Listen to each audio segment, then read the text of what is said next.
famous story from ancient Sparta. The Spartan king boasted to a visiting monarch about the walls of Sparta. The visiting monarch looked around. He could see no walls. He said to the Spartan king, "Where are these walls that you speak and boast about?" The Spartan king pointed at his bodyguard, 6'6", 300 pounds, sword, spear, everything. His magnificent soldiers. "These," he said, "are the walls of Sparta, and every man is a brick." These are the walls of Sparta, and every man a brick. I wonder if this is what Peter had in mind in 1 Peter chapter 2, verse 5, when he said, "Ye also are lively stones, built up as a spiritual house." Here, as in other places, Ephesians chapter 2, verses 19 through 22. 1 Corinthians chapter 3, verses 9 through 17. It seems to me like the church is viewed as a great building, with Jesus Christ as the chief cornerstone, and every Christian as a stone built into the wall. I know we've been told for years, and we've been told off for making expressions like going to church, and we're told the church is not the building, the people. And I understand that. We are, the people is the church. I understand that. But the word house in the Greek refers to the inner sanctuary, the temple. And it does not have reference to a structure in which a family lives, but a temple where God dwells.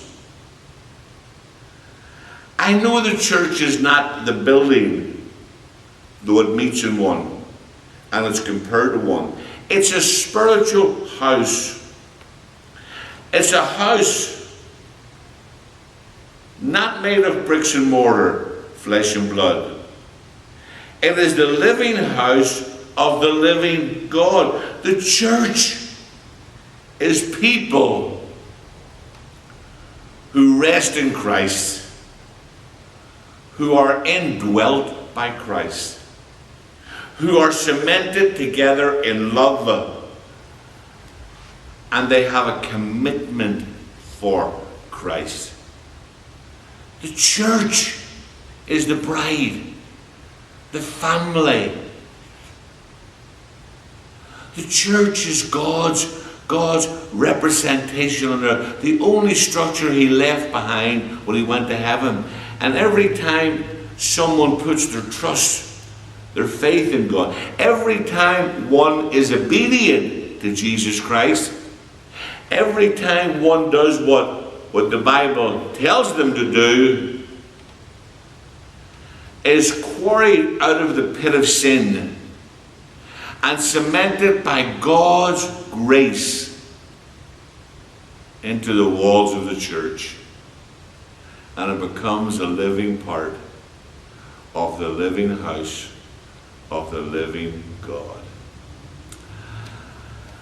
We can make a difference, but it's going to take a village.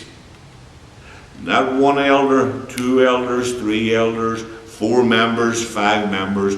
Together we can make a great spiritual edifice where the Lord dwells. Together we can make a great spiritual edifice where the Lord is glorified. And the church's foundation is Jesus Christ. And the church is united in Christ. And the church is indwelt by Christ. And we, the body of Jesus Christ, we are his hands, his feet, his eyes. Let me say it again. If we could just see through the lens of Jesus Christ, if we could just see through the eyes of Jesus Christ, people, we would be moved by compassion and not condemnation. If we could just see people through the eyes of Jesus Christ, we wouldn't be quick to judge and condemn. We would be quick to love and forgive. If we could just realize he has no hands but our hands. He has no feet but our hands. And we are to be about doing the things that he done while he walked the streets of earth.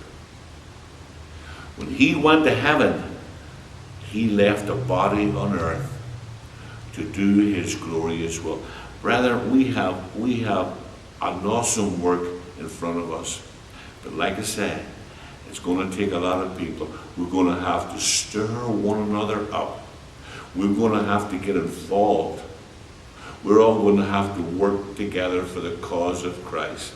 Stop saying they, stop saying this one and that one. It's us. We're all in the same boat. And we need to be reaching out with the gospel, the good news of Jesus Christ. We need to preach the word, but we all need to do it by our actions, by our behavior, our manner of life. Let's not only speak the word, but let us live the word. May God bless you.